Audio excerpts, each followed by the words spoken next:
Mulai aja ya. Ya, bismillah. Boleh. Bismillahirrahmanirrahim. Semoga benar ya Allah.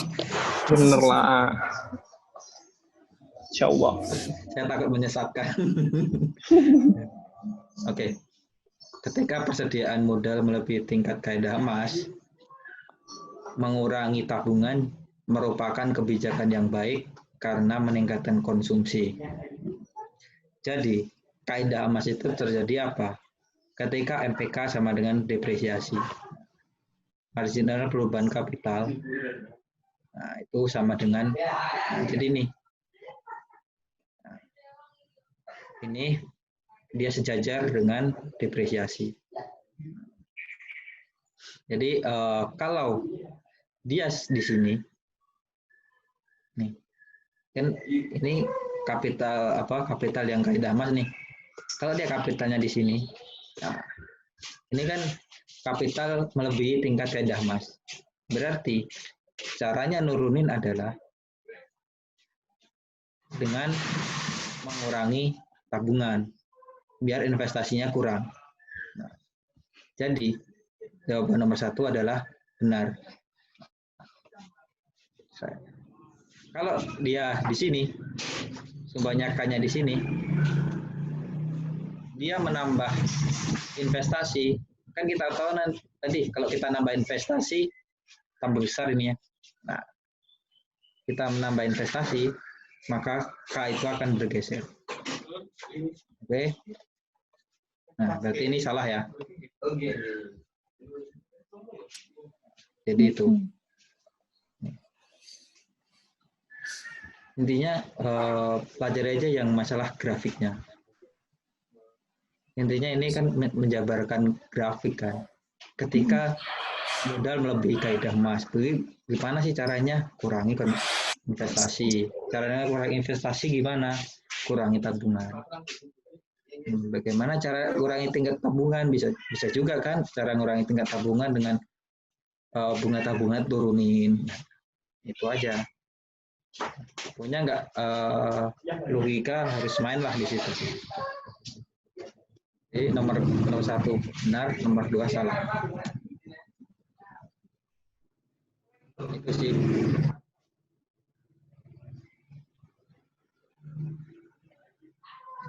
Ada yang tanyakan? Aman. Lanjut. Model Solo memprediksi bahwa negara-negara dengan pertumbuhan populasi yang lebih tinggi akan memiliki GDP per kapita yang lebih rendah. Ini sebenarnya mau pakai mau pakai model bisa, mau pakai logika sederhana bisa. Jadi kalau pakai model kita ke ini.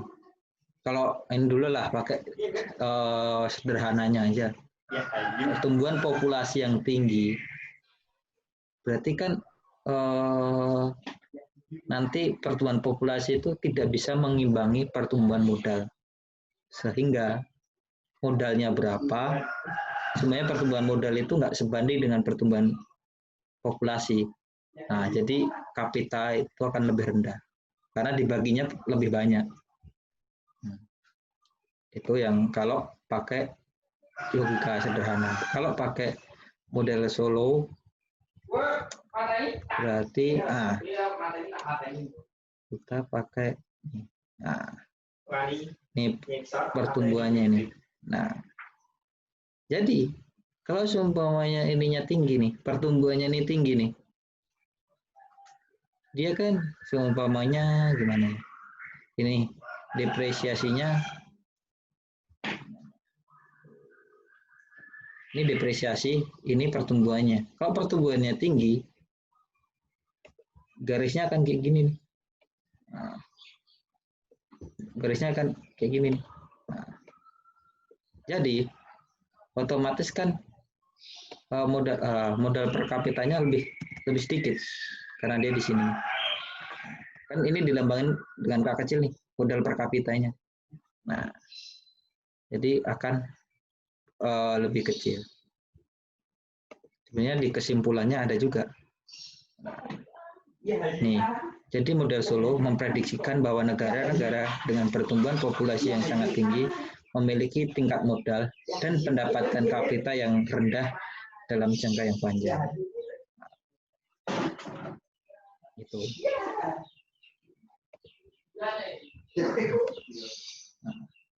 Oke, ada yang tanyakan? Ini yang konvergen itu enggak? Bukan, ini masih Bukan. bukan, masih di model Solo ini yang pertumbuhan populasi yang N-nya itu masih N. Oke, lanjut. Nah, ya, dia akan lebih tinggi nih. Dia akan lebih tinggi. Jadi K-nya akan turun. Jadi kan dampak pertumbuhan populasi nih. Gitu. Oke. Nah, pokoknya kalau hafal kayak gini kita umpamain aja. Kalau ini bertambah, oh berarti ini tambah sini. Nah, gitu. Ini model Solo. Terus yang nomor 4.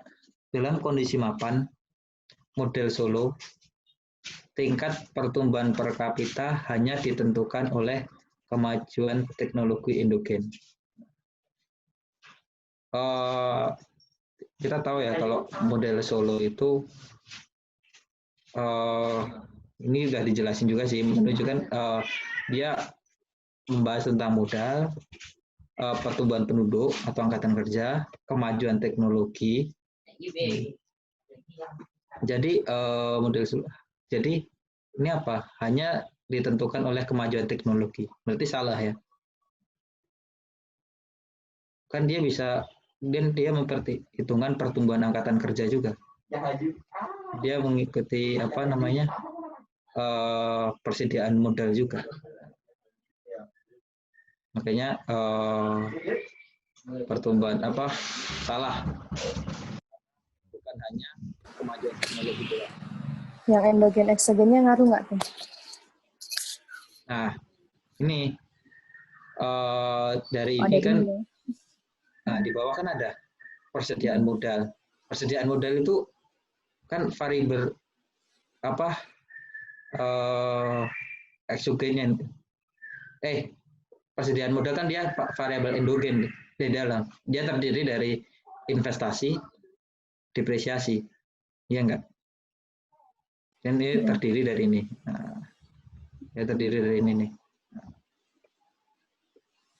Dia terdiri ini.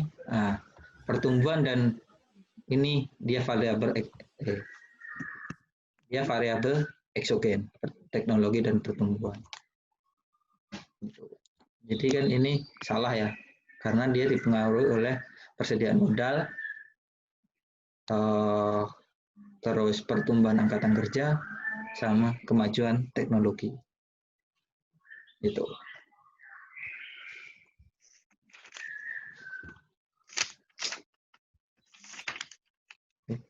Lanjut.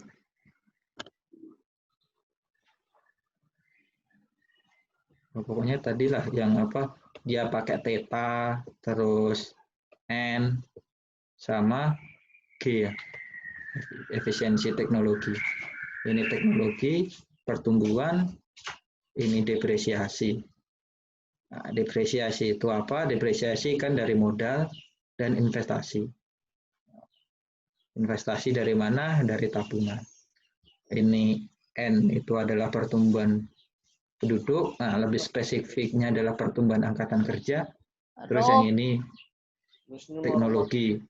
Teknologi dia menambah efisiensi pegawainya. Gitu. Oh, bisa. Halo.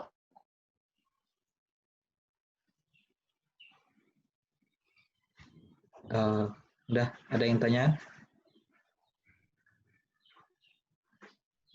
Lanjut ya.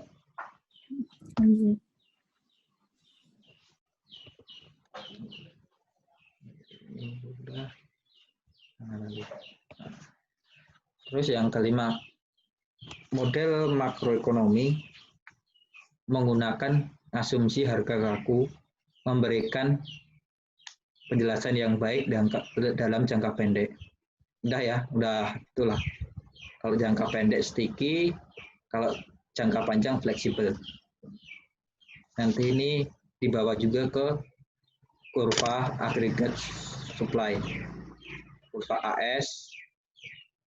Nah, ini dibawa ke kurva AS. Pokoknya ini di apa namanya? Yang di pelajaran bab 1 nanti ada yang dibawa sampai ke bab ke-7 ya, yang agregat supply. Benar. Nomor 6.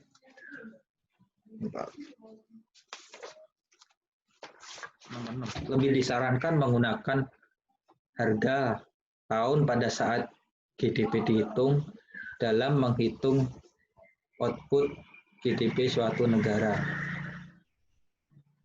Kalau aku sih ini menggunakan harga tahun saat GDP dihitung. Kalau menurutku ya ini benar. Kalau aku menurutku ini benar. Karena apa? Kita kan menghitungnya GDP. Kalau di penjelasan Tentir kayaknya dia membandingkan pakai itu kan, pakai harga tahun basis kan. Nah, itu dia kan itu buat ngitung GDP deflator. Kalau ini kan lebih disarankan menggunakan harga tahun saat GDP dihitung dalam menghitung output GDP gitu loh.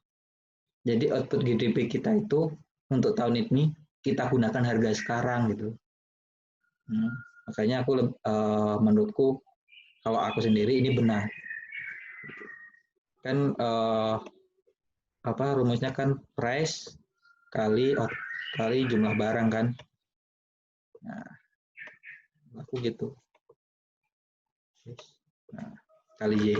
Jadi price yang saat ini, Y-nya Y output yang sekarang ini. Kan untuk menghitung GDP, bukan kita menghitung GDP deflator gitu. Itu. Ada komentar?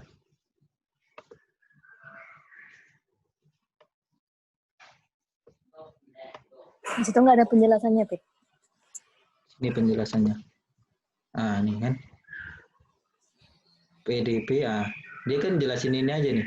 PDB nominal mengukur nilai-nilai tersebut dengan menggunakan harga berlaku. PDB real menggunakan harga-harga konstan. Nah, tadi kan ditanyakannya kan dihitung dalam menghitung output suatu negara, menghitung GDP suatu output negara. Menghitung output.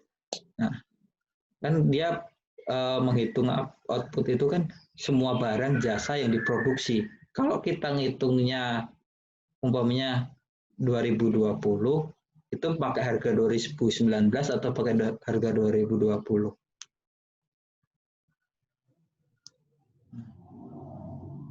Kalau aku pakai ini nih. Kalau soal tadi aku dia PDB nominal bukan PDB real. Gitu. Itu sih. Nah. Ini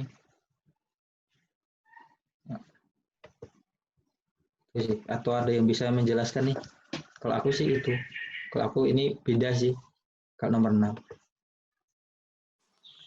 Bang Ansor tuh. Kayaknya beda mazhab ya. Nah.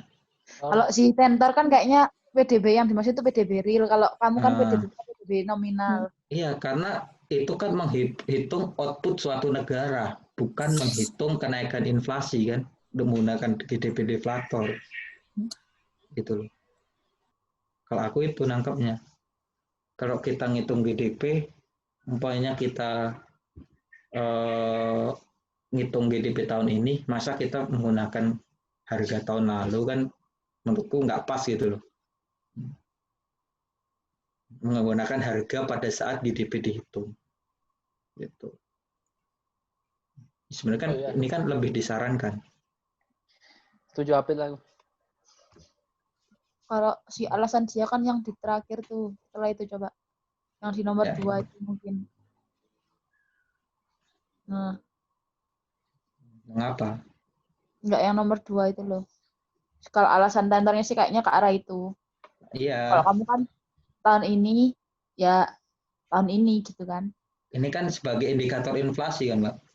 Makanya kan tadi kan untuk menghitung output, bukan menghitung inflasi gitu loh. Ini kan menghitung output. Makanya kalau menghitung inflasi, ya pakai PDB real, dia PDB nominal dibagi PDB real. Makanya ini tergantung mazhab lah. Kalau aku itu karena dia ngomongnya itu kan menggunakan output pada saat GDP menghitung jumlah output pada saat GDP dihitung gitu loh. Bukan menanyakan untuk menghitung inflasinya gitu.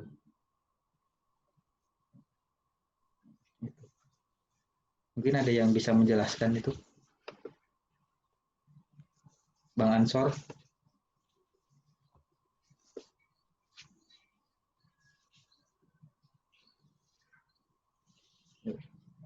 Atau siapa nih? Akbar.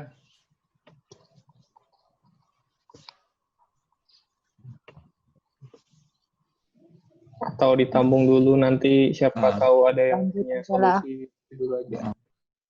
Sambung dulu aja ya. Kalau aku salah. Benar. Enggak. Kalau aku benar. Lanjut ya, nomor 7. Pengangguran adalah seluruh orang yang tidak bekerja dan sedang mencari pekerjaan. Benar ya? Nah, Betul. ini pengertian lah. Ini pengertian. Pokoknya dia pengangguran itu yang tidak kerja dan sedang mencari pekerjaan. 2 klausul yang harus dipenuhi. Lanjut. Nah, ini penting nih. Model yang menjelaskan produksi dan distribusi yang didasarkan pada asumsi klasik. Menganggap bahwa harga dan upah menyesuaikan diri untuk menyeimbangkan penawaran dan permintaan. Ingat, dalam model klasik, dia cuma mengenal permintaan dan penawaran itu terbentuk dengan sendirinya. Jadi upah, penawaran tenaga kerja, dia juga menyesuaikan dengan sendirinya. Gitu. Jadi itu aja kalau dia di klasik itu karena selalu mencapai equilibrium, tidak mungkin ada kekurangan produksi. Jadi semua produksi terserap. Harganya fleksibel karena dia mikirnya jangka panjang. Terus semua penghasilan dibelanjakan. Jadi di teori klasik itu semua itu dia nggak ada investasi, dia mengabaikan investasi, dia mengabaikan dia itu uang itu hanya disimpan, kalau enggak dibelanjakan. Itu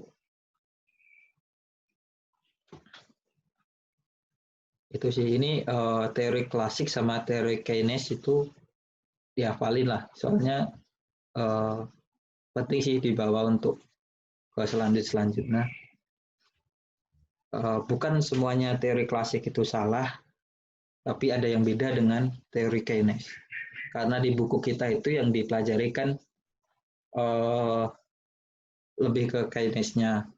Jadi teori klasik itu yang benar-benar saja yang diambil. Itu.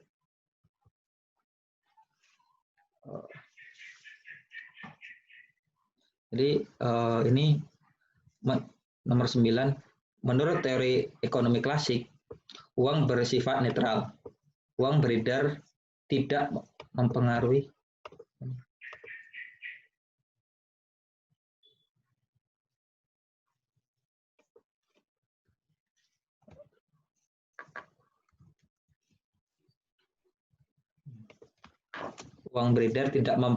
variabel-variabel real. Nah, kita kalau ini kita harus baca ulang ke dikotomi klasik nih. Dikotomi klasik. Dikotomi klasik itu bagian apa ya?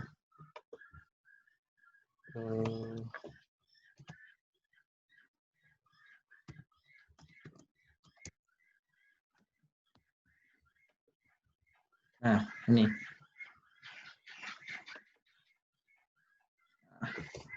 Jadi dikotomi klasik itu dia pemisahan antara variabel-variabel nominal dan variabel-variabel real. Jadi dalam dikotomi klasik itu variabel-variabel nominal tidak bisa mempengaruhi variabel-variabel real. Contohnya apa? Contoh, nah nih, dalam teori klasik uang bersifat netral, tidak mempengaruhi variabel-variabel real. Jadi kita contohnya gini.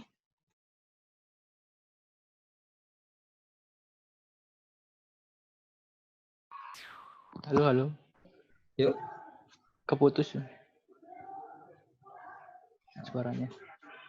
Nah, variabel nominal diukur dalam unit uang nih. Unit uang. Jadi gini, gampangannya kalau variabel nominal si A dibayar 1 juta nih sehari. Dia cuma bisa membuat 10 kaos. Nah, jadi sehari itu dia 1 juta nih. Tapi di variabel real dia satu hari dia diukurnya per output barang. Kalau ini diukur dalam nominal uang nih, dalam nominal uang. Kalau ini diukur dalam fisik nih. Jadi berapapun gajinya, berarti dia sehari cuma 10 kaos gitu. Kalau ini per hari kalau gajinya naik, berarti kan perharinya naik nih, rupiahnya naik nih. Jadi variabel nominal ini, kalau seumpamanya walaupun harganya naik, umpamanya upahnya bulan ini dia 1 juta, bulan depan 1.100.000, outputnya tetap nih. Nah, itu yang dimaksud dikotomi klasik. Dia nggak mempengaruhi variabel real. Tuh. Jadi ini menurut teori ekonomi klasik uang bersifat netral. Benar ya? Tuh. Terus lanjut.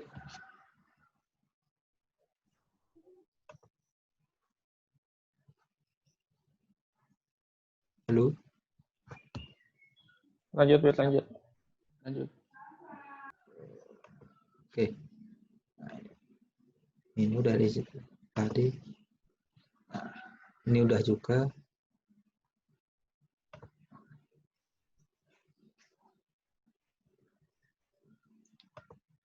Oke. Model yang menjelaskan ajalnya fluktuasi ekonomi adalah agregat demand dan agregat supply. Benar ya, ini yang digambarkan dengan kurva yang digambarkan dengan grafik pokoknya. Pokoknya digambarkan dengan grafik, ada long run, short run agregat supply, long run sama agregat demand. Nah, pokoknya ini grafik dasarnya seperti ini. Pokoknya ini yang paling umum digunakan gitu. Pokoknya ini intinya dari bab 7. Gitu. Oke. Lanjut di pilihan ganda. pilihan jawaban yang paling tepat. Nah, oke, jawaban yang paling tepat. Ini nggak bisa di ini. Berikut ini adalah dalam model pertumbuhan Solo mempengaruhi output dalam pertumbuhan ekonomi, kecuali tabungan, dia nanti ngaruhnya di investasi, ya kan? Bentar. Ini kucingku mau gelut lagi nih. Wah,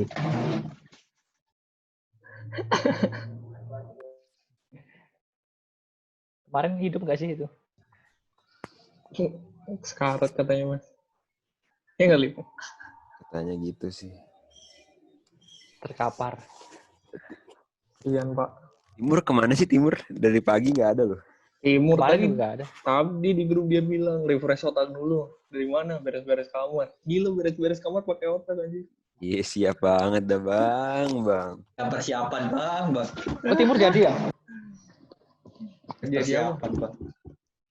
Jadilah Timur. Jadilah. Masa nggak jadi? Masa nggak jadi sih? Masa tidak jadi? Masa foto doang? Iya. Habis itu gagal, nggak mungkin. Mungkin. Ya lanjut. Lanjut siapit. Aman itu. Oke. Nah, tadi kan apa namanya? Kita refresh lagi tadi. Kan ini apa ini namanya depresi N pertumbuhan penduduk sama G. Nah, kemajuan teknologi.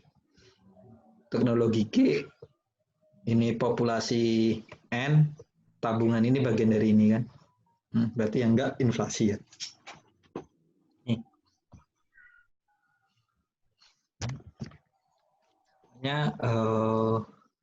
Kayaknya Solo itu bakalan banyak keluar tuh. Dari tahun apa? Dari yang reguler, yang AP, banyak juga soal-soal dari Solonya. Tuh. Yang kedua, di bawah ini adalah contoh-contoh masalah yang dihadapi makroekonomi. Oke, kecuali. Nah, ini kan mengapa suatu negara lebih kaya dari negara lain. Nah, ini kan objeknya udah satu negara nih. Pasti bukan variasi yang itu dipelajari di makro. Terus ini bab terakhir nih, mengapa fluktuasi ekonomi bersifat reguler dan dapat diprediksi. Walaupun sebenarnya bersifat dapat diprediksi, tapi kita susah untuk mencegahnya. Intinya itu.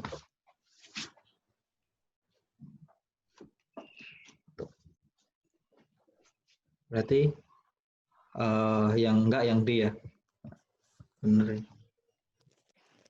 Karena variabel makroekonomi itu kenapa nggak bisa berfluktuasi secara bersamaan?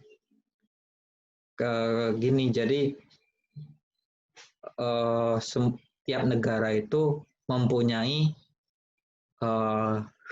sumber daya masing-masing. Jadi mungkin yang satu berfluktuasi, yang satu nggak berfluktuasi, gitu. Yang ketiga, dalam konteks makroekonomi, apa pengertian dari model? Intinya model itu didapatkan dari mana sih? Awalnya itu ada masalah ekonomi dulu nih. Nah, dia ada masalah ekonomi, terus carilah teori-teorinya dulu. Nah, habis cari teori, buatlah model. Jadi, model itu adalah menyederhanakan masalah nih. Masalah-masalah perekonomian. Jadi, model itu untuk menyederhanakan suatu permasalahan ekonomi.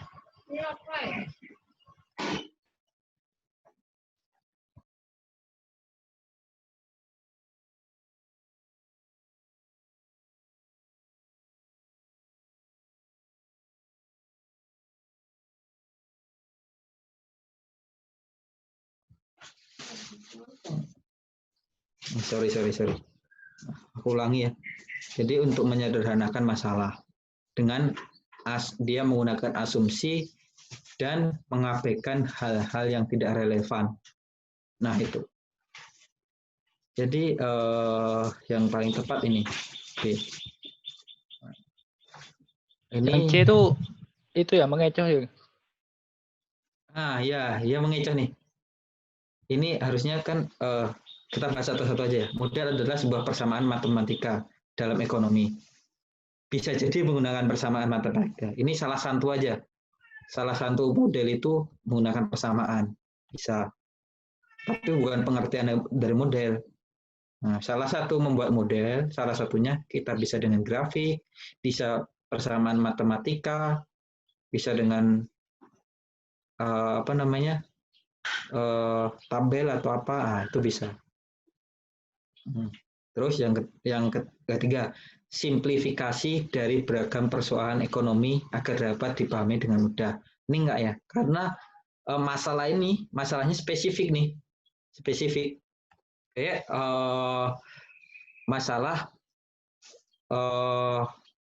kita masalah harga. Nggak bisa dong kita masalah harga kita menggunakan grafik solo. Jadi masalah itu spesifik. Jadi bukan beragam persoalan, tapi satu persoalan ekonomi disimpelkan agar lebih mudah dipahami. Kayak tadi grafik supply demand, dia disimplifikasi tuh. Dia mengabaikan hal-hal lain kayak cuaca, terus inflasi. Nah itu kan dia abaikan. Nah biar memudahkan untuk memahami. Sebenarnya ini karakteristik nih menggambarkan menggambarkan suatu fenomena ekonomi tertentu yang ini. Adanya fenomena ini pokoknya masalahnya itu khas dan unik lah. Nah, karena itu kan. Jadi yang lebih tepat adalah B. Oke. Ada koreksi? Mantap. Oke, kita lanjut. Nah, ini kan apa yang membedakan konteks ekonomi dalam jangka panjang long run dengan jangka pendek short run. Ini kan intinya itu tadi perbedaan itu hafalkan. Gitu. Oke. Dalam jangka pendek kapasitas produksi bersifat independen, dalam jangka panjang menentukan equilibrium. Jadi kapasitas produksi itu apa dulu? Kapasitas produksi adalah jumlah maksimum output, maksimum yang dapat diproduksi dalam satu waktu tertentu. Jadi kapasitas maksimalnya itu berapa?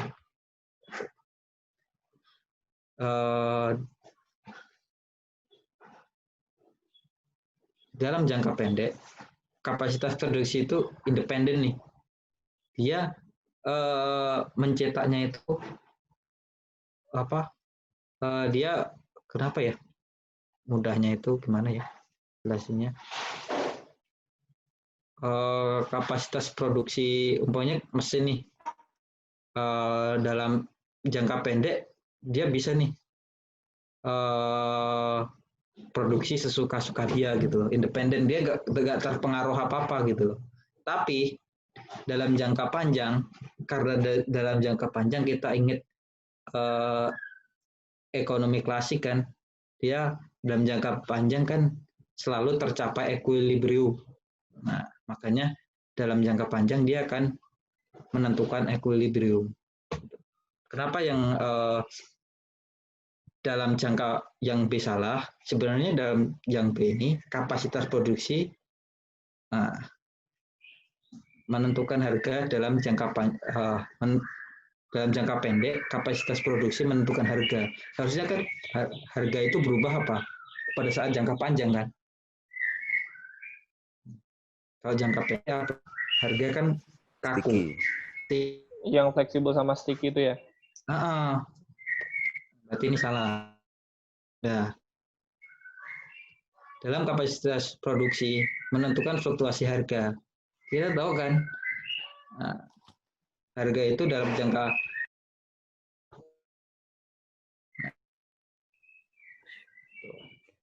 jadi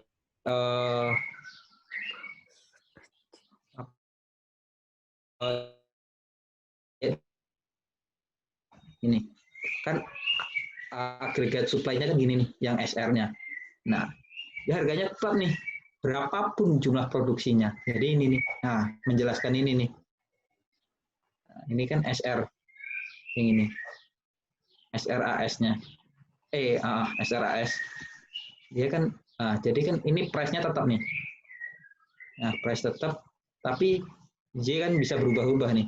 Nah, berarti dalam jangka pendek, Z itu outputnya bisa apa namanya, bisa berubah-ubah nih, bisa segini, bisa juga kan di sini, bisa juga di sini. Nah, itu dalam jangka pendek. Ini benar. Nah, ini benar nih sampai output ini, dan dalam jangka panjang asumsi tersebut bersifat independen. Enggak ya, ini kan bersifat tergantung kan. Dia apa namanya, jangka panjang outputnya kan, kalau jangka panjang kita tahu sendiri kan outputnya ini nih, tegak kan, output tegak. Nah,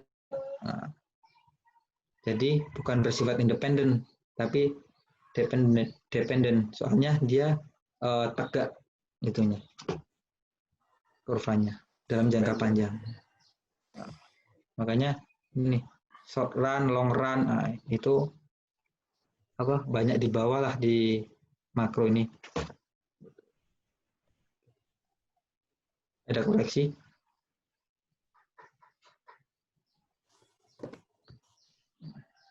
Oke ya, lanjut.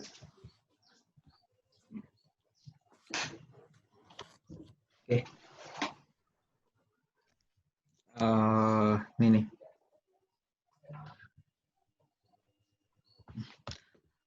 Apa yang dimaksud dengan constant return to scale?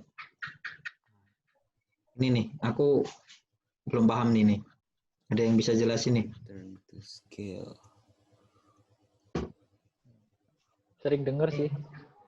Cuma nggak paham. Bener sih, Bang. Nggak tahu tuh. Konstan itu sama. Intinya Sama. konstan itu sama. Kembali ke skala, berarti konstan. Jadi intinya output sama outputnya sama.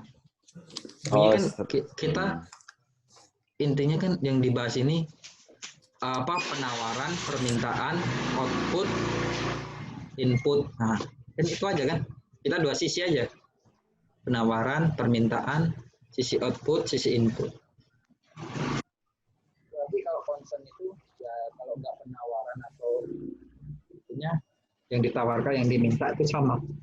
Atau input sama outputnya sama. Macam itu. Logikanya kan gitu. Yang makroekonomi kan kita bahasnya dari dua sisi aja. Kalau nggak sisi penawaran, sisi permintaan. Kalau nggak dari sisi input, dari sisi output. Jadi kenaikan untuk masing-masing faktor produksi akan sama dengan kenaikan itu. Ini apa sih? Konstan. Bener dong, Pit, yang A. Persentase input sama dengan persentase output. Oh, persentasenya ya, bukan jumlahnya ya. Persentase nih. Kan persentase nih. Oke. Persentase. Berarti apa? Hubungan antara perubahan output dengan perubahan hanya pada satu jenis input yang digunakan atau di persentase perubahan output akibat persentase perubahan input. Ya kan? Berarti ini berarti intinya itu berapa persentase perubahan input itu menyebabkan berapa persentase kenaikan output. Kalau kenaikan inputnya perubahannya 10%, ternyata outputnya berubah, input berubah 10%, tapi outputnya cuma berubah berubahnya 20%, berarti increasing. Kalau inputnya berubah 10%, tapi outputnya berubah cuma 5%, berarti turun nih, decreasing. Nah, kalau konstan berarti perubahan input, seumpamanya ini aja lah,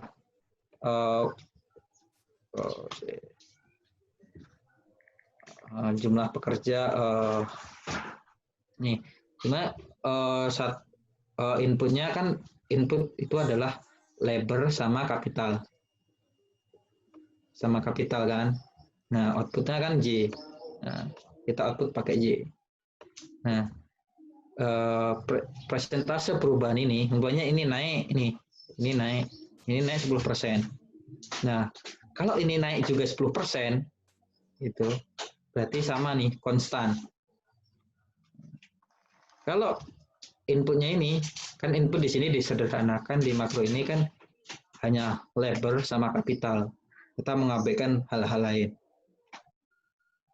Nah, kalau ini katakanlah naik, tapi ini naik cuma 5%, berarti kalau ini semuanya labornya naik 10%, tetapi ininya naik 15%, berarti increasing.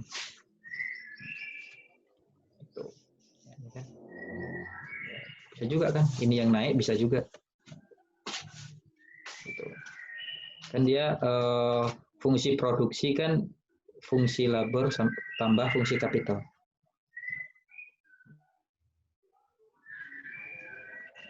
Oke.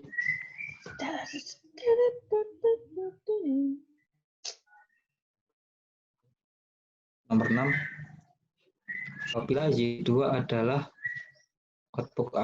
output aktual, J1 adalah output yang diharapkan dengan asumsi konstan yang semakin menurun, apa hubungan J1 J2?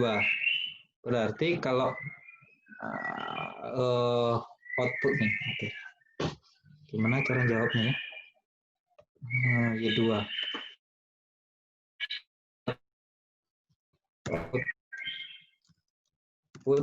5. Nah, output aktual 5.000. Output aktual 5.000. Output yang diharapkan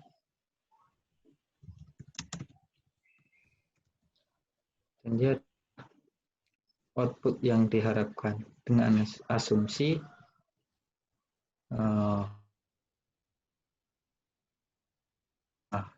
diharapkan menurun, berarti kita apa hubungan yang semakin menurun? Harusnya outputnya turun dong.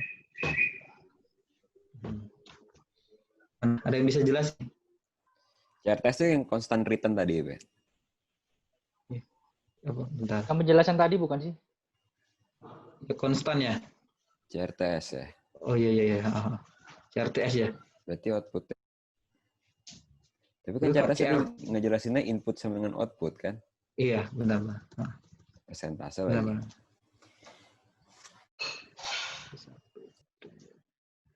Adalah CRTS kan konstan yang semakin menurun. Nah, ini apa nih maksudnya nih? Yang semakin menurun nih. Nah, ini nih. Yang semakin menurun apa nih? Semakin menurun itu apa ini? Nah, ini semakin menurun itu apa? Kalau konstan berarti kan sama yang diharapkan kan ini sama ya berarti karena konstannya ya. Menurun nggak decreasing Pak, yang tadi kamu jelasin. Nah ini kan CRTS konstan ini. Nah, konstan yang semakin menurun. Nah, tapi kalau konstan J sama nih. J1 J2-nya sama. Gitu. Ada penjelasan lagi? Nggak ada. Ada yang berpendapat nih? Daripada aku salah menjelaskan ini.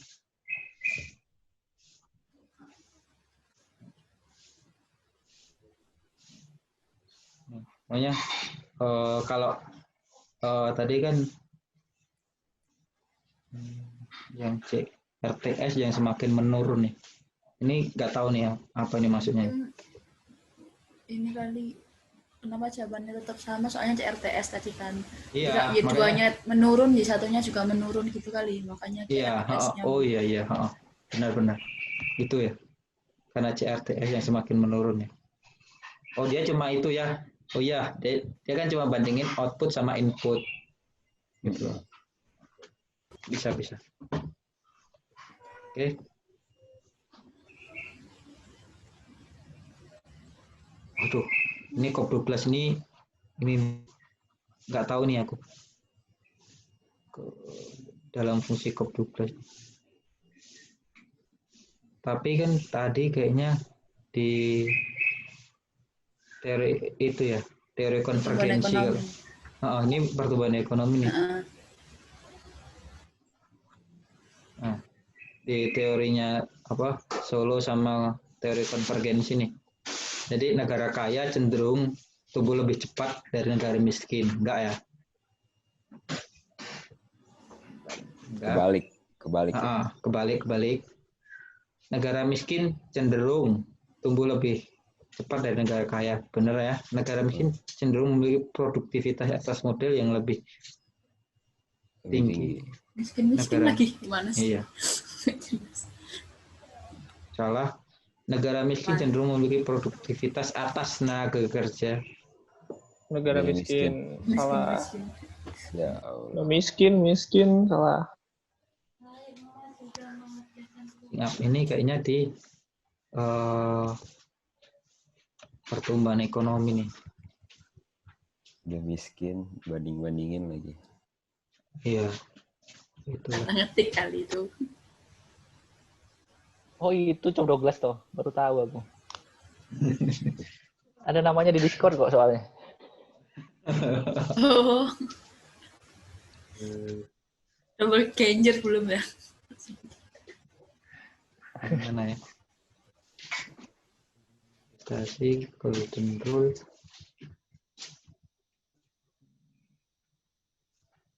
Kapital, industri, pemerintah. Ya.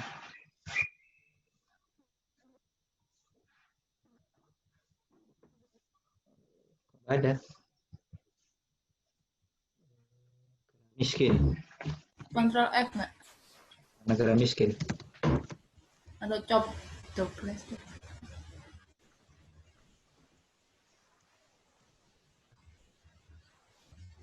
Ada. Baikkanlah. Negara miskin catch up efek aja. Coba. Itu yang perbandingan negara maju dan berkembang itu kan? Iya. Oh iya itu ada itu. Mana? Itu PPT. Pertumbuhan ekonomi negara maju lebih kecil daripada negara berkembang. Iya. Yang tadi pagi dibahas kayak konvergensi itu nggak sih, Mbak? Tapi nggak tahu juga sih.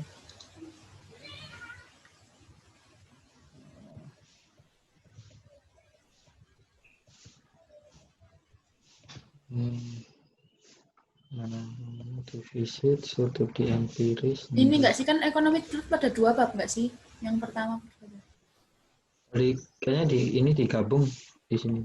Kali yang bahasa Inggris ini dipisah.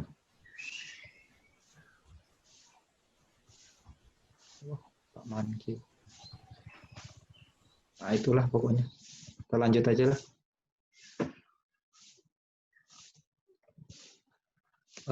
Apa yang dimaksud dengan hukum Okun? Yaitu ini nih.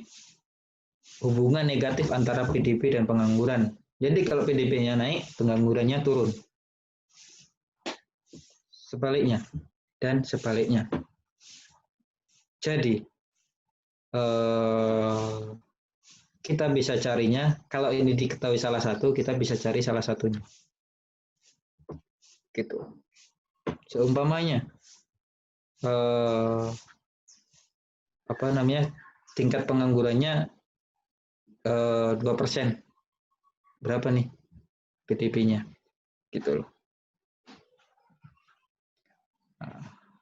Adanya hubungannya sejalan antara persentase perubahan tingkat pengangguran dan pertumbuhan ekonomi. Enggak ya?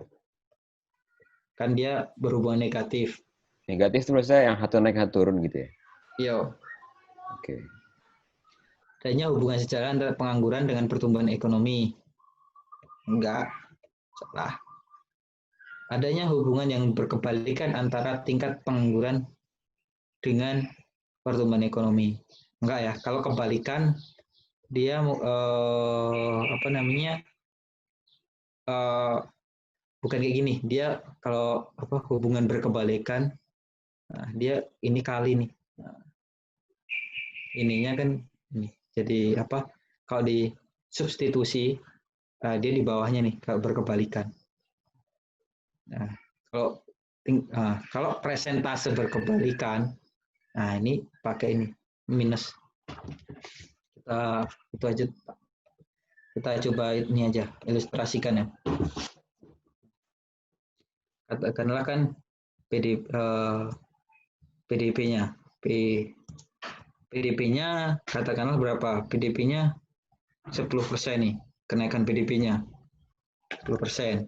Berarti sama dengan 3,5% dikurangi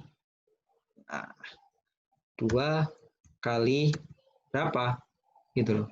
Berarti kan karena depannya negatif, berarti sini harus negatif dong. Iya enggak? 7,5. Iya. Wah, ini biar enak ini gini aja lah. 10,5. Nah. Kan berapa? 7 kan? Berarti min 2 kurangi min 3,5. Jadi gini. Nah, jadi apa? Nah, terus kita bandingin lagi nih. Nah, katakanlah pertumbuhannya cuma 0. Oh, jangan 0 lah. 1,5 lah. Nah, 1,5% sama dengan 3,5% dikurangi. Oh iya, dikurangi, sorry. 2 kali. Nah, berapa? 1 kan? 1%. Enggak dong. Oh iya, 1%.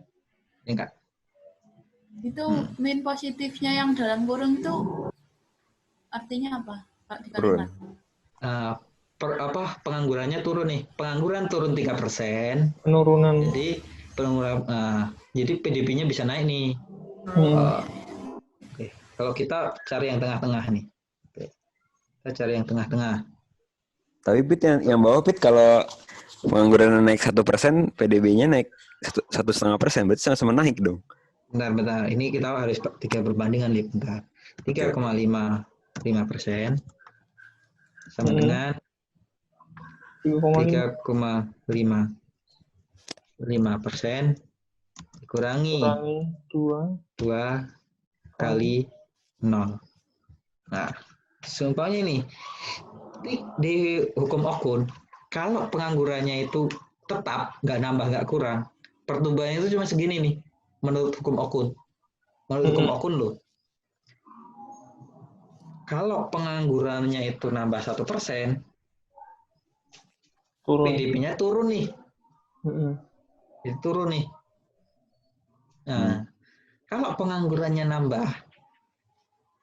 penganggurannya berkurang 3,5%, PDB-nya nambah. Iya. Oke. 1% gimana penjelasannya? Ini jika penganggurannya bertambah 1%, PDB-nya cuma ini turun nih dari 3,5 jadi 1,5, turun 2%. Kalau penganggurannya turun 3%, berarti ini bisa juga kita balik. Kalau PDB-nya cuma turun nih dari biasanya 3,5% jadi 1,5%, berarti ada pengangguran naik. Hmm. Tuh. Delta U itu berarti pengangguran ya, Ya, bukan perubahan apa-apa. Unemployment. Unemployed. Pit, kalau logikanya gini bisa nggak, Pit? Gimana? Ketika GDP-nya itu naik, berarti kan terjadi peningkatan produksi. Ketika terjadi peningkatan produksi, pasti dibutuhkan tenaga kerja, makanya tingkat penganggurannya turun. Nah, itu.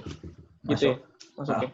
Oke. Nah, Gimana? pokoknya ini harus Gimana? pakai logikanya harus masuk nih. Gimana? Benar tuh. Logikanya, GDP itu naik karena ada tingkat output kan.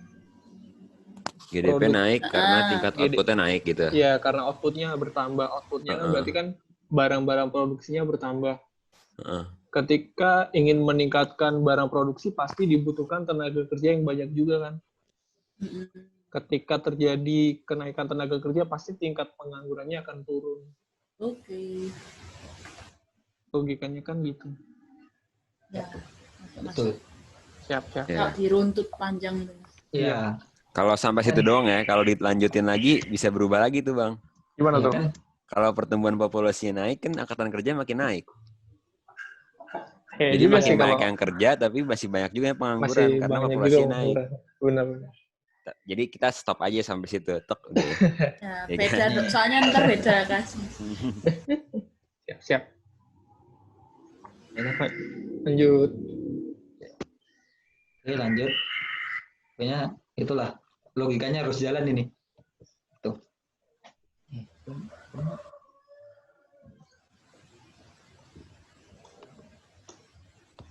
Ini di bawah ini manakah pernyataan yang tepat apabila dalam jangka panjang diasumsikan bahwa harga adalah fleksibel dan penyesuaian atas harga sudah selesai.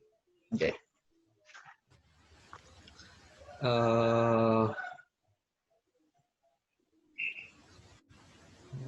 Apa nih? Manakah pernyataan yang tepat? Oke.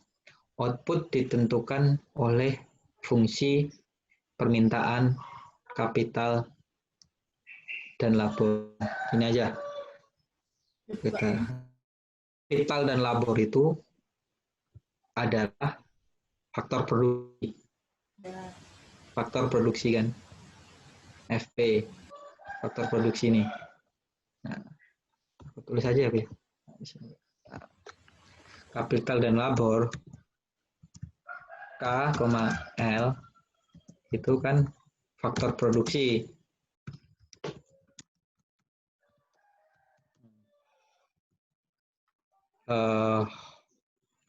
Bukan permintaan output, ditentukan untuk penawaran faktor produksi. Fungsi penawaran atas faktor produksi. Nah, jadi kan ini sebenarnya output ditentukan oleh fungsi penawaran atas kapital dan labor bisa. Ini benar juga sebenarnya. Tapi ini benar juga nih sebenarnya. Ini benar juga nih. Kalau output kan yang buat perusahaan nih. Iya enggak? Bukan rumah tangga. Iya kan? Dulu kita di mikro itu kalau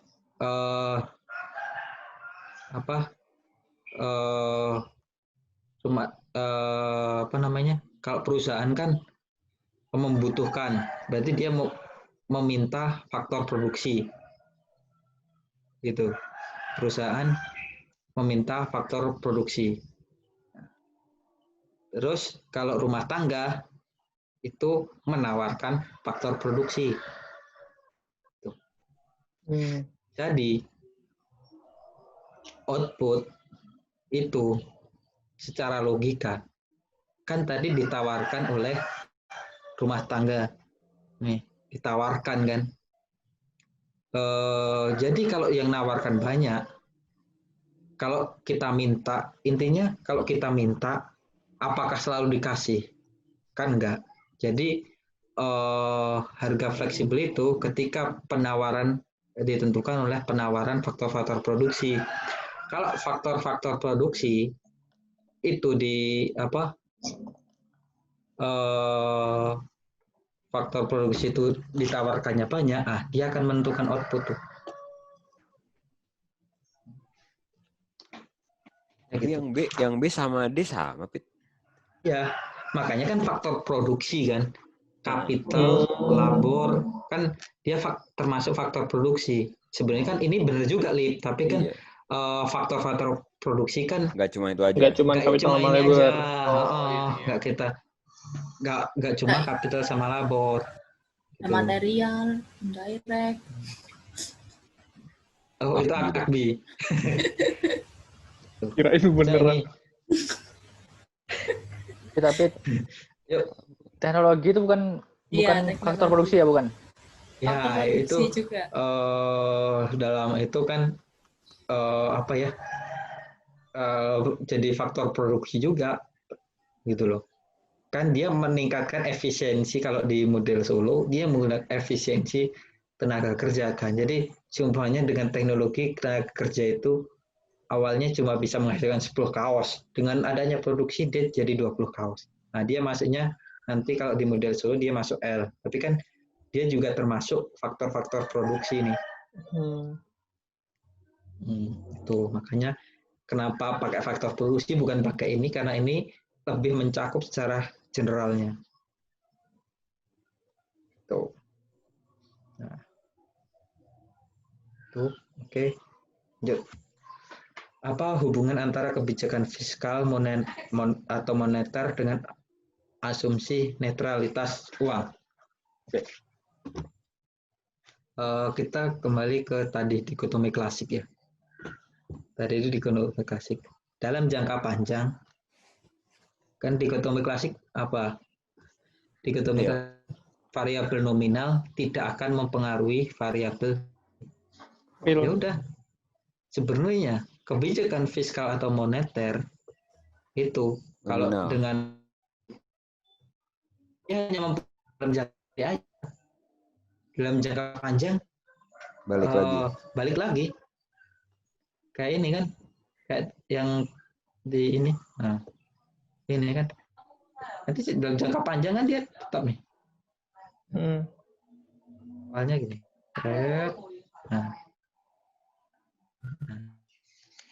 ini berarti harga naik nih mempengaruhi, kan kembali lagi pokoknya ini J. Dalam jangka panjang tidak akan, kita perlu belajar ya ini yang ini. Fiskal atau moneter dengan netralitas uang, kan uang itu kita tentukan oleh moneter kan, bukan kebijakan dengan fiskal. Di asumsi Keynes itu uang itu inflasi, deflasi, itu kan yang menentukan senternya ada bank sentral. Kenapa ada inflasi? Ini dikendalikan bank sentral nih. Jadi dalam jangka panjang kebijakan moneter tidak akan mempengaruhi output. Karena output itu ini dalam jangka panjang output itu akan tetap, kalau dalam jangka pendek iya gitu loh, jangka pendek. Oke. Seperti ini salah ini. Silang aja. Ya. Ini yang tadi kan. Oke. Nah, ini. Ini. Jelaskan dengan menggunakan gambar agregat demand, agregat supply, pengaruh demand shock. Demand kan berarti penawaran ya. Terhadap output pada kasus ketika terjadi kemudian dengan menggunakan kartu kredit. Selanjutnya ini apa? Udahlah. Ini tinggal kayak tadi aja. Makanya ini apa aku tuh ini lebih dihafal. Biasanya ini keluar soalnya. dari apa? Kayaknya bingung lagi dosen mau mengeluarkan apa kan? Kalau nggak grafik gitu. Gitu. Jadi ini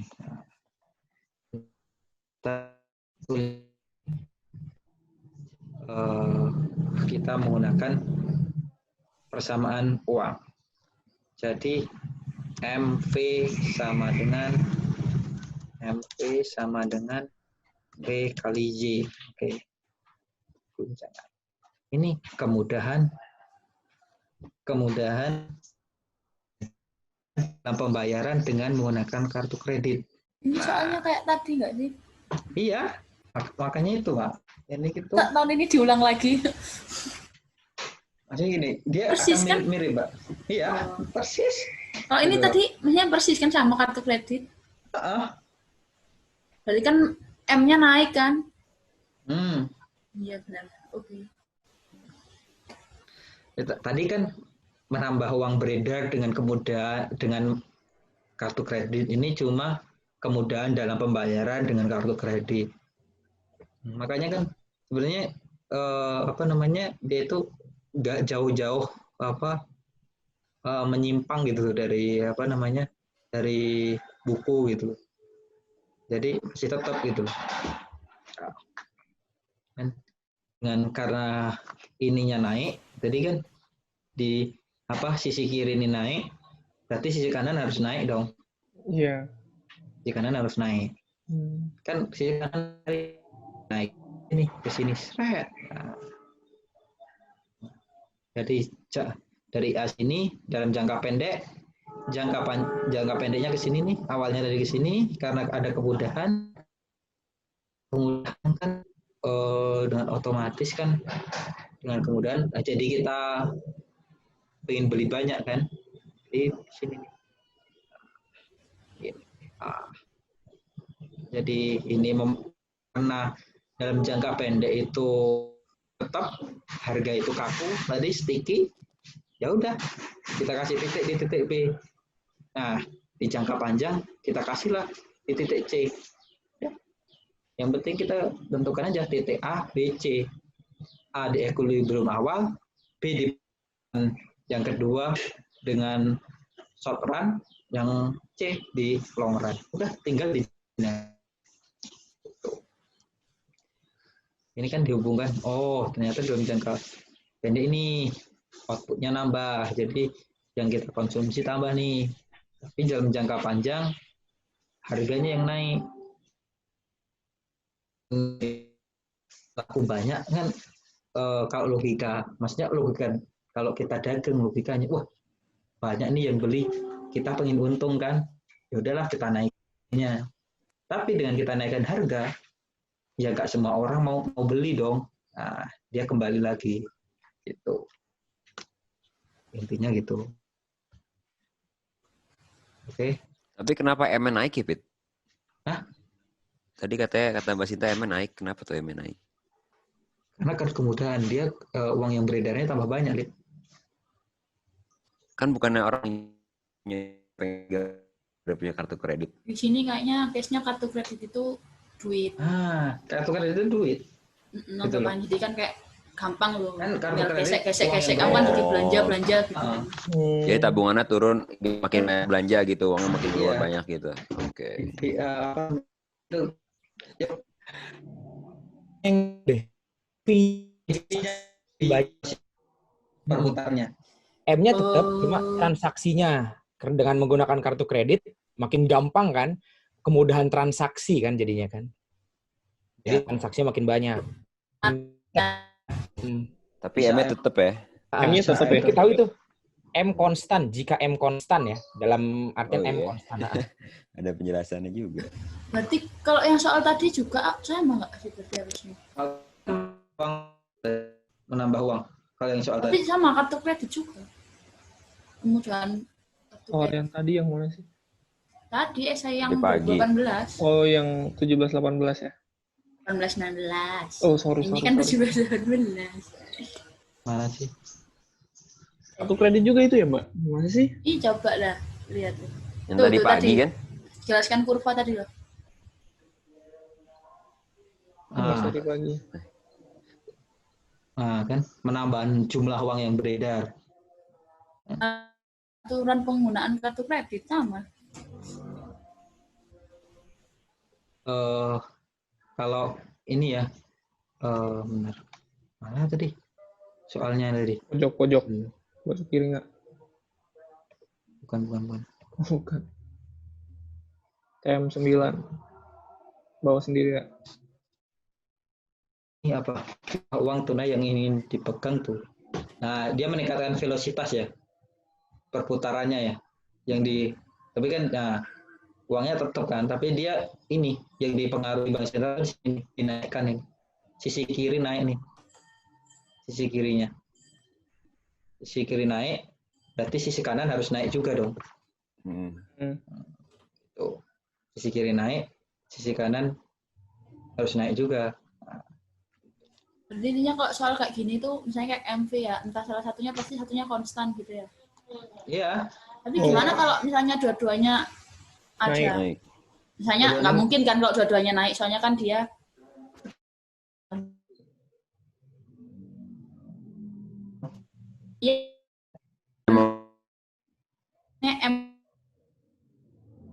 naik, fee-nya turun juga misalnya.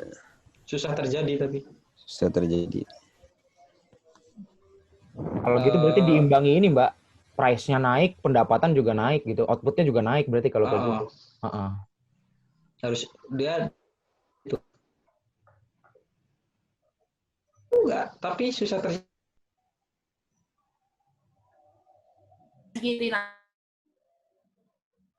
Apa? Maksudku kan ini kan variabel nih. Nah, kalau di sini kan asumsinya M naik, V tetap ya kan. Yang tak maksud itu kalau M naik, terus V kan nggak mungkin naik nih, pasti V turun kemungkinannya kan. Kalau nggak konstan gitu loh maksudku. Iya. Ya kalau yang sisi kanannya kan pasti ngikutin yang sisi kiri gitu. Iya. Nah itu gimana? Otak rumus saja kalau pokoknya ini uang sama yang dibeli itu harus sama. Udah itu aja. Kayak uangnya itu berapa kali transaksi, ya itu jumlah yang bisa dibeli gitu loh. Yang penting di P-nya bukan sih, Pit. Kalau jangka pendek P-nya pasti konstan. Artinya kalau M naik, V naik, berarti Y-nya naiknya gede banget. Naiknya konstan. Gitu kan? Tapi dalam jangka panjang gerak nanti, semua. Iya. Y-nya turun tapi P-nya naik gede. Gitu. Oke. Y-nya turun. Oh iya, Y-nya turun ya benar. Y itu dia dalam long run. Oh iya, dalam long run. Sip. Long run. Ini yang klasik itu ya tadi lah. Short run harga kaku, long run harga nah, gitu. Apa nih? Bagaimana cara ya udah cara gini apa? Nambah itu. Bank sentral, membeli obligasi karena untuk menambah uang yang beredar. Biar itu intinya dia nanti untuk kembali lagi kan.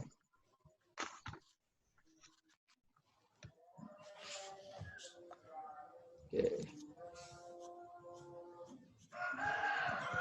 Tuh, jelaskan secara singkat hal berikut. Okun Law ini ya.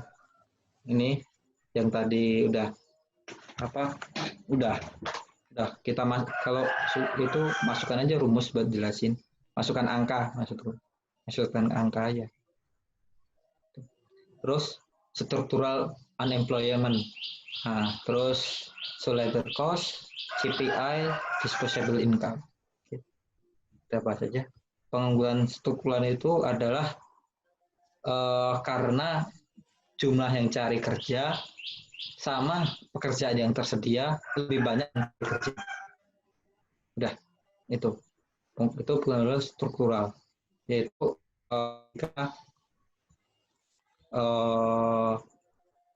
banyak yang cari kerja daripada kerjaan yang tersedia. Nah, itu mereka pengaruh struktural karena dia nggak bisa kerja karena ya nggak ada jatah lagi gitu.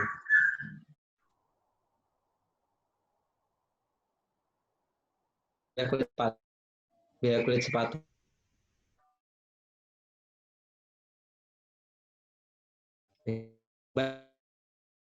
karena dia sering pergi banyak biaya transport. Nah, itu. Jadi metaforanya kalau pokoknya kayak sindiran lah, kayak sindiran. Gitu. Terus indeks harga konsumen yaitu indeks yang menghitung satu paket ya. Ingatnya kalau itu rata-rata perubahan harga dari satu paket. Nah, ini yang paling penting nih, yang dikonsumsi oleh rumah tangga. Nah, ini dalam kurun waktu tertentu kan CPE, IHK sama apa, deflator juga sama kan dalam waktu tertentu ya. Sama. Yang penting rata-rata perubahan harga juga sama. Yang beda ini aja satu paket sama dikonsumsi rumah tangga. Ya.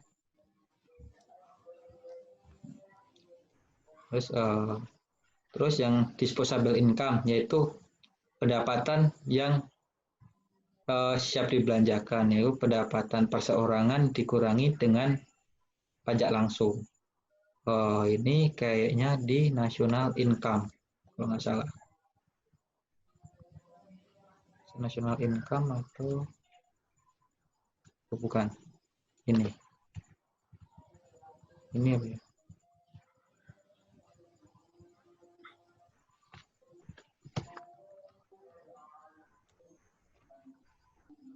Nah, ini. Udah.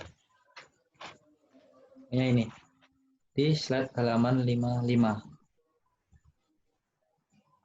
Nah, slide halaman 55. Pokoknya disposable income, pendapatan perorangan.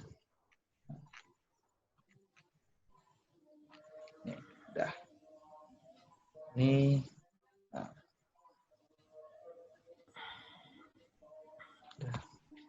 Nah, 17-18 lah. Mana tadi? Soal bahasnya.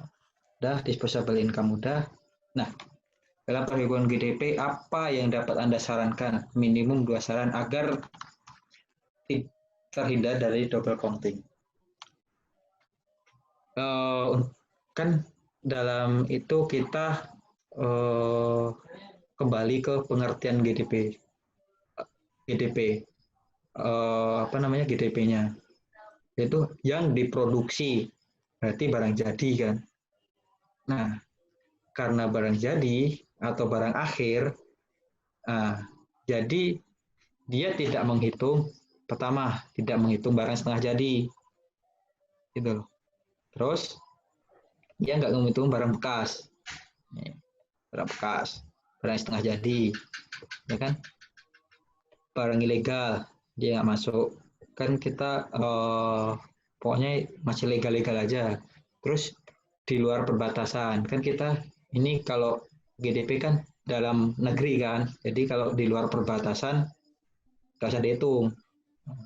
Terus transfer pemerintah kan dikecualikan dari belanja pemerintah dari G. Tuh agar terhindar ini alasannya. Kita mengecualikan barang bekas, barang setengah jadi, barang ilegal, barang yang diproduksi di luar perbatasan domestik, sama transfer pemerintah.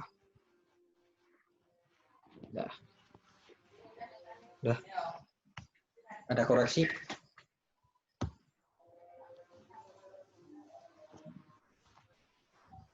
Kalau ada, lanjut di yang terakhir.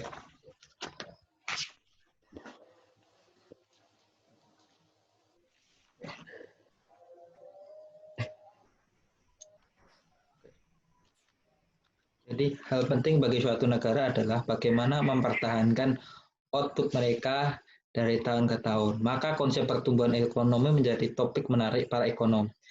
Jelaskan model pertumbuhan apa yang bisa menjelaskan tersebut. Berikan penjelasan model secara singkat tetapi lengkap. Nah, ini karena apa? Untuk mempertahankan output mereka dari tahun ke tahun. Nah, kita gambar aja yang grafiknya kalau pemahamanku ya, kita gambar grafik yang ini.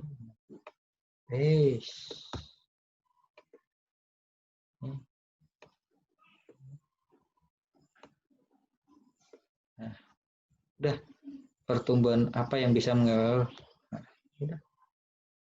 kan mempertahankan output itu di sini caranya. Ini outputnya. Ini fungsi investasi. Ini output. Y. Ini depresiasi.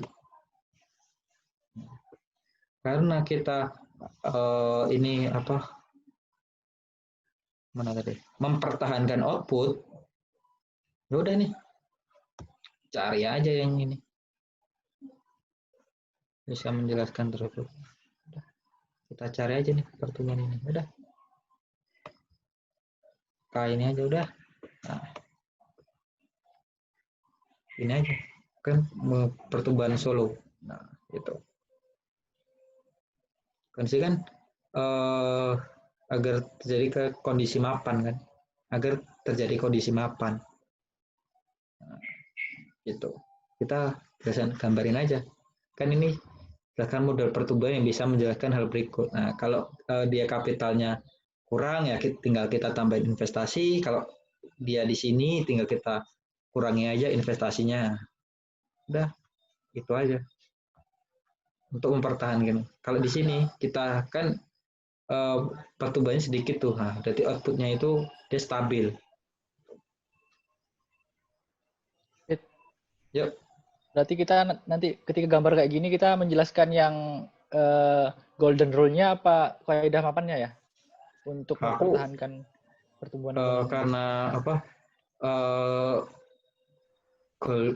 Bedanya kan kalau ini mana ya? Set mana? Growth. Golden benar.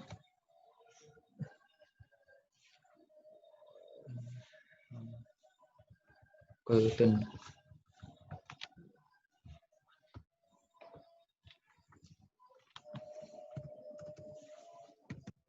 Nah.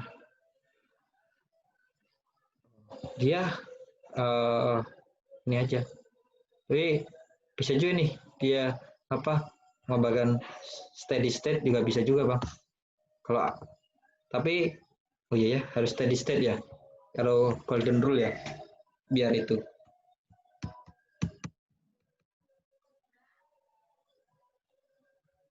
Biar apa, Fit? Tingkat modal jelas tadi memaksimalkan konsumsi.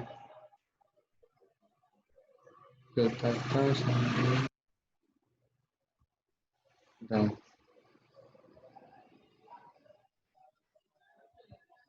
kondisi mapan. Kondisi mapan itu pada saat tahu. Jadi ini ya harus apa pertumbuhan ini ya harus ini. Sorry berarti salahan. Bukan ini. Mana sih? Jadi di sini nih pada saat sejajar ini nih. Nah pada saat sejajar kan dia apa namanya golden rule. Nah di sini aja. Nah, karena apa? Karena pada tingkat ini dia bisa memaksimalkan konsumsi. Dia memaksimalkan konsumsi, tapi di sisi lain pertumbuhan investasinya lebih cepat nih. Nah ini harus K golden nih. Nah K golden nih. Karena apa? Pada saat golden itu kan di bawah ini nih. Kalau di bawah ini kan berarti tingkat depresiasinya belum sama dengan tingkat investasi nih. Berarti di sini kan investasinya lebih besar nih daripada depresiasi. Kalau di sini depresiasinya lebih besar daripada investasi.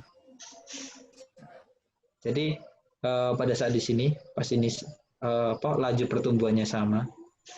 Ini laju pertumbuhannya ya. Itu sama. Dia akan memaksimalkan konsumsi nih.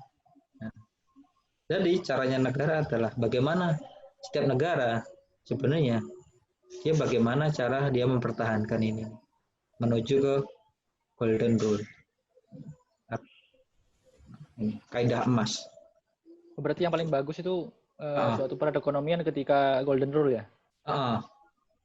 Pertumbuhan itu semakin bagus pada golden rule. Dia outputnya bisa maksimal karena dia memaksimalkan konsumsi dari di sini dari ini. Yang dari tingkat K yang memaksimalkan konsumsi, tapi investasinya itu masih jalan gitu. Masih ada pertumbuhannya. Masih ada pertumbuhan ini. Dan pasti golden rule itu dia untuk mencapai untuk biar dia tetap survive, dia setiap negara itu harus cari ini nih. Dan setiap negara pun beda-beda gitu.